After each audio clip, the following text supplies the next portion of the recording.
자, 여러분. 건강보험료 28만 5,340원. 이 숫자가 예사로 보이시나요? 평생 성실하게 직장 생활하고 이제 겨우 은퇴해서 국가가 주는 국민연금 좀 받으며 소박하게 여생을 즐기려는데 어느 날 예고도 없이 날아든 이 종이 한 장. 이건 단순한 고지서가 아닙니다. 여러분의 한 달 생활비를 통째로 강탈해가는 무서운 경고장입니다. 연금 10만 원 더 받게 됐다고 아이고 나라에서 용돈 더 주네 하며 좋아하셨겠지만 그 대가로 돌아온 건 30만 원에 육박하는 보험료 폭탄입니다. 이건 보너스가 아니라 재앙입니다. 2026년 현재 우리 주변 이웃들이 매달 실제로 겪고 있는 피눈물 나는 현실입니다. 반갑습니다, 여러분. 오늘도 여러분의 소중한 노후 자산을 철통같이 지켜드리기 위해 경제 루틴이 돌아왔습니다. 요즘 동창회나 복지관 모임 나가시면 온통 이 이야기뿐이죠. 나 이번에 자식들 건강보험 밑에서 강제로 쫓겨났어. 은행 이자 조금 더 받았더니 생돈 나가게 생겼네 하는 탄식 섞인 목소리들 말입니다. 맞습니다. 2026년 지금 대한민국 건강보험료 부과 체계는 과거와는 비교도 할 수 없을 만큼 촘촘하고 엄격해졌습니다. 마치 그물망을 아주 촘촘하게 짜서 단 한 푼의 소득도 놓치지 않겠다는 기세입니다. 특히 우리처럼 은퇴 후의 삶을 꾸려가는 분들에게는 그 어느 때보다 가혹한 잣대를 들이대고 있어요. 내가 평생 낸 돈이 나를 지켜주는 보험이 아니라 내 노후를 야금야금 갉아먹는 세금처럼 느껴지는 시대가 온 겁니다. 오늘 이 영상 딱 20분만 집중해서 끝까지 봐주십시오.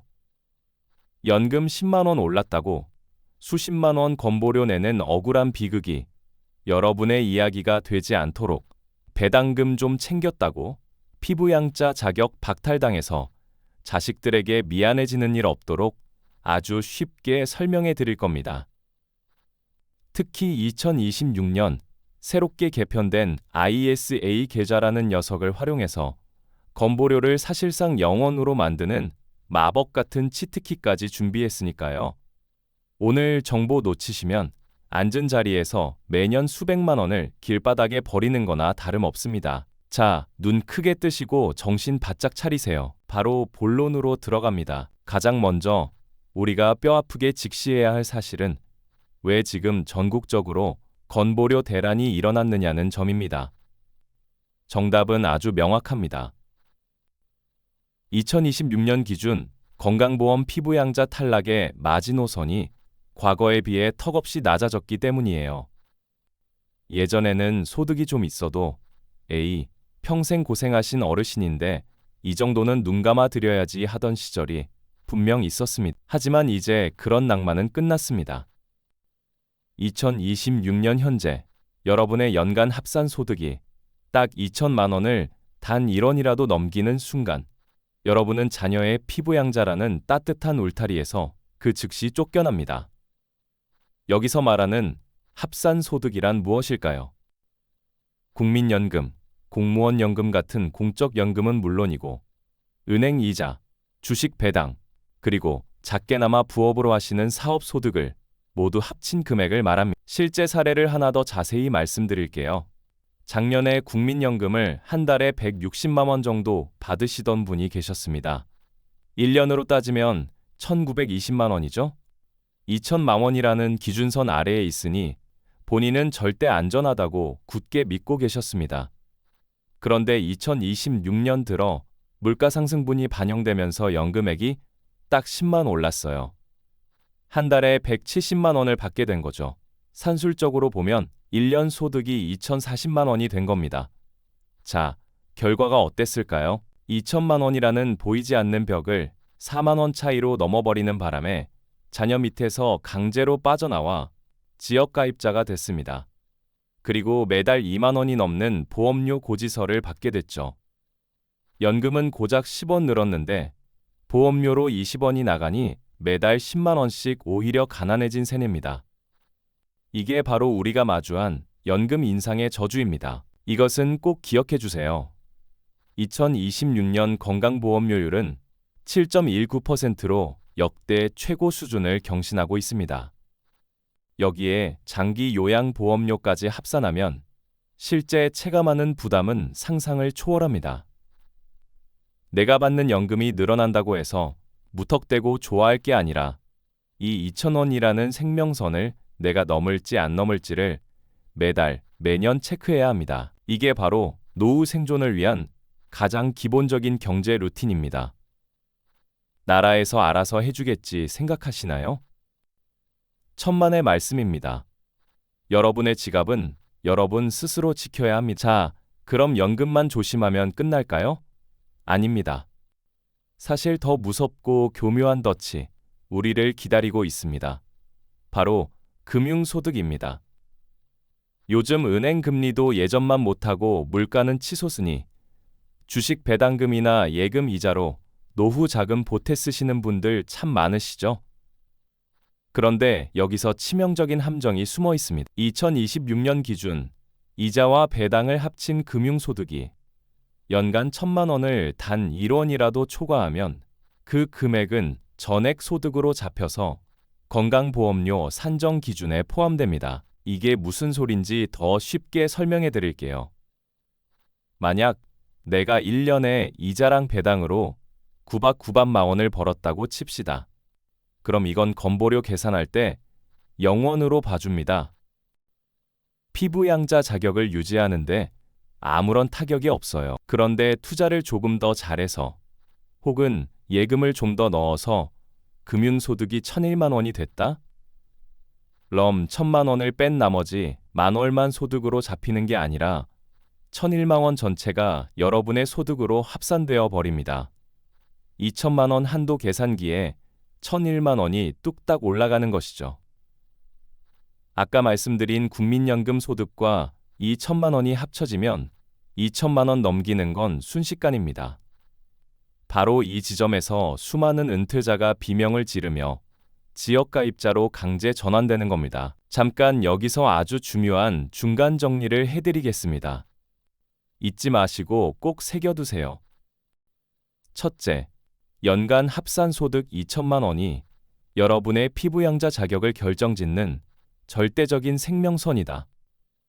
둘째, 금융소득인 이자와 배당은 1,000만 원을 넘는 순간 꼬리표 떼지 않고 전체 금액이 소득으로 합산된다. 셋째, 2026년 건강보험료율은 7.19%로 무척 높기 때문에 한번 지역가입자로 밀려나면 가계 경제에 회복하기 힘든 타격이 온다. 이 세 가지 원칙만 알고 있어도 여러분은 어디 가서 건보료 전문가 소리 들으실 수 있습니다. 그렇다면 우리에게 방법이 전혀 없는 걸까요? 국가가 정해놓은 대로 그냥 피땀 흘려 모은 돈을 내야만 할까요? 아닙니다. 제가 오늘 여러분께 공개할 비장의 무기, 바로 ISA 계좌가 있습니다. 제가 왜 이걸 감히 치트키라고 부르는지 이제부터 아주 상세히 설명해 드릴게요. 2026년 들어서 이 ISA 계좌의 혜택이 그야말로 천지개벽 수준으로 커졌기 때문입니다. 원래 우리가 일반 주식 계좌나 은행 예금에서 이자나 배당을 받으면 금융기관에서 알아서 세금 떼고 남은 돈을 줍니다. 그리고 그 기록은 전산망을 타고 고스란히 건강보험공단으로 넘어가죠. 공단 직원들은 앉아서 여러분의 소득을 다 들여다보고 있는 겁니다. 하지만 ISA 계좌라는 특수한 주머니 안에서 발생한 수익은 완전히 다른 대우를 받습니다. 이 계좌 안에서 여러분이 우량한 배당주에 투자해서 2,000만 원을 벌든 3,000만 원을 벌든 그 수익은 건강보험료를 산정하는 소득 기준에서 아예 제외됩니다. 다시 말해 정부가 이 소득은 못 본 척 해주겠다는 약속을 한 겁니다. 내가 실제로 배당금을 수천만 원씩 챙겨도 서류상 내 소득은 0원으로 표시될 수 있다는 뜻이죠. 이 얼마나 놀라운 혜택입니까? 특히 2026년 개편안을 꼼꼼히 뜯어보면 비과세 한도가 대폭 확대되었습니다. 일반형은 500만 원, 서민형은 무려 1000만까지. 수익에 대해 세금을 단 한 푼도 내지 않습니다. 여러분, 1000만 원 벌었는데 세금이 0원이라니요. 요즘 같은 세상에 이런 제도가 어디 있습니까? 심지어 그 비과세 한도를 초과하는 수익이 나더라도 일반적인 세율인 15.4%가 아니라 훨씬 낮은 9.9%로 분리과세하고 상황을 종료시킵니다. 무엇보다 우리 시니어들에게 가장 중요한 포인트는 이 계좌에서 발생하는 모든 소득은 건강보험료 부과 대상에서 원천적으로 배제된다는 사실입니다. 나는 주식 같은 거 무서워서 못해 하시는 분들도 계시겠지만 이제는 재테크 차원이 아니라 건보료 방어 차원에서라도 무조건 이 계좌를 활용하셔야 합니다. 하지만 주의할 점이 딱 하나 있습니다. 세상에 공짜는 없죠.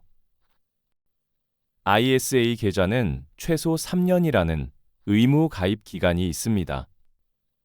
3년 동안은 돈을 함부로 빼지 않고 묵혀둬야 이런 막강한 혜택을 온전히 누릴 수 있다는 뜻입니다. 그러니 당장 다음 달에 써야 할 생활비나 손주 결혼 자금, 급하게 쓸 비상금을 여기 넣으시면 곤란합니다. 하지만 어차피 5년, 10년 뒤를 내다보고 굴릴 노후 자금이라면 일반 통장에 넣어두는 건 국가에 건보료를 기부하는 것이나 다름없습니다. 똑똑한 분들은 이미 ISA 계좌로 모든 자산을 옮기고 있다는 사실을 잊지 마세요. 자, 이제는 조금 더 자산이 있으신 분들을 위한 깊이 있는 이야기를 해볼까요? 나는 투자를 좀 크게 해서 배당 소득만 연 2천만 원이 넘는데 이런 사람도 방법이 있느냐고 물으시는 분들이 계십니다. 이분들은 흔히 말하는 금융소득 종합과세 대상자입니다. 이 단계에 접어들면 피부양자 탈락은 기정사실이고 건강보험료뿐만 아니라 종합소득세 폭탄까지 맞게 됩니다. 세율이 껑충 뛰기 때문에 자산이 녹아내리는 걸 실시간으로 보게 되죠. 아주 골치 아픈 상황입니다. 이럴 때 제가 추천하는 첫 번째 전략은 바로 명예분산입니다. 건강보험료의 소득 요건은 부부 합산이 아니라 철저하게 개인별로 따집니다. 만약 남편 명의로만 모든 자산이 쏠려 있어서 배당이 2,500만 원이 나온다면 남편분은 무조건 탈락입니다.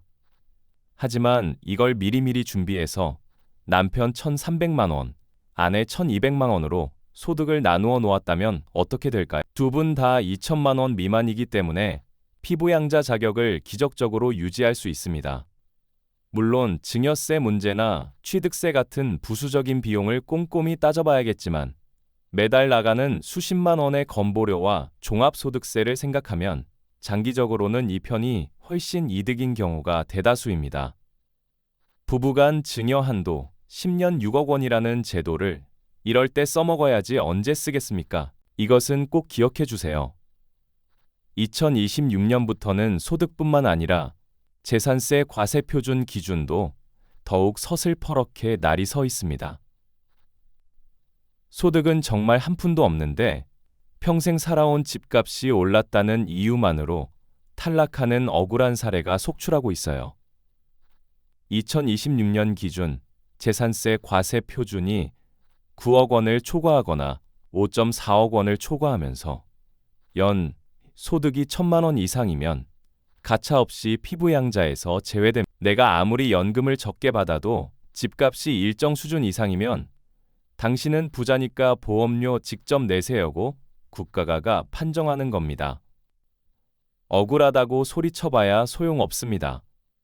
그러니 소득관리와 더불어 내 집의 공시가격 변동 추이도 반드시 매년 확인하고 필요하다면 공시가격 이의 신청이라도 해서 적극적으로 대응하셔야 합니다. 여러분, 건강보험료 부과에는 독특한 시차가 있다는 사실을 알고 계셨나요?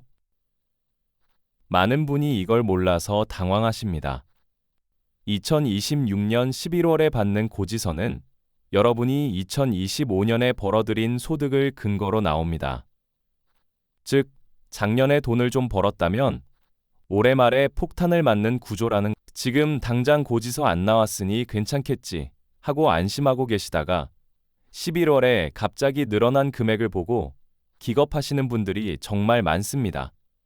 지금 바로 여러분의 작년 소득을 복기해 보시고 올해 늘어날 연금액을 합산해 보세요.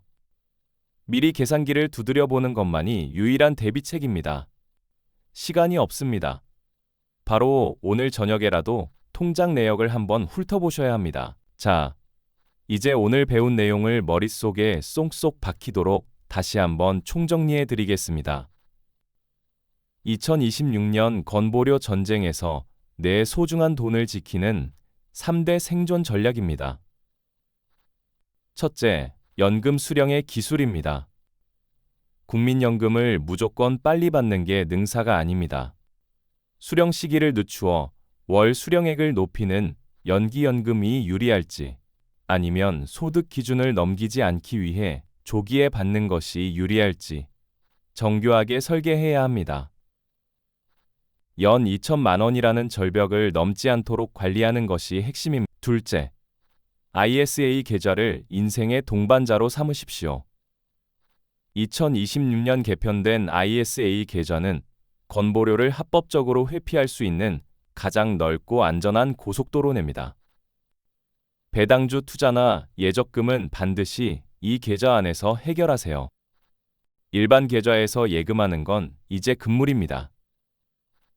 셋째, 부부간 자산 분배의 지혜입니다. 한 사람에게 소득과 재산이 집중되지 않도록 미리 명의를 분산하는 노력이 필요합니다.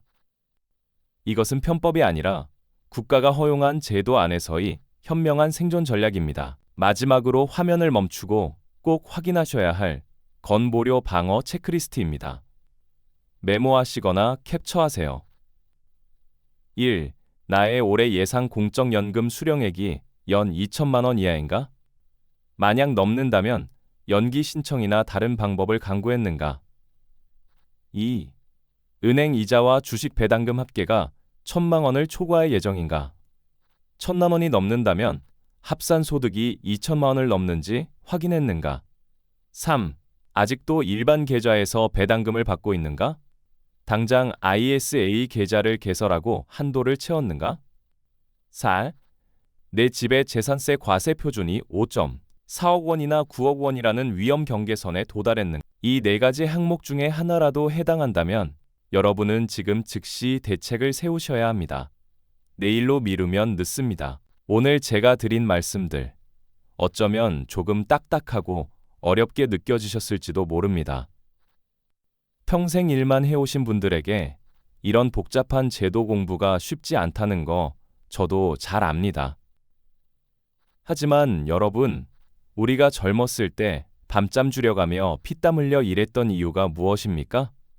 결국 은퇴 후에 가족들과 함께 평안하고 품위 있는 노후를 보내기 위해서 아니었나요? 그런데 어렵게 모은 그 소중한 돈이 제대로 된 정보 하나 몰라서 줄줄 새 나간다면 그보다 가슴 아픈 일이 어디 있겠습니까? 이 공부는 단순히 돈 몇 푼 아끼는 공부가 아닙니다.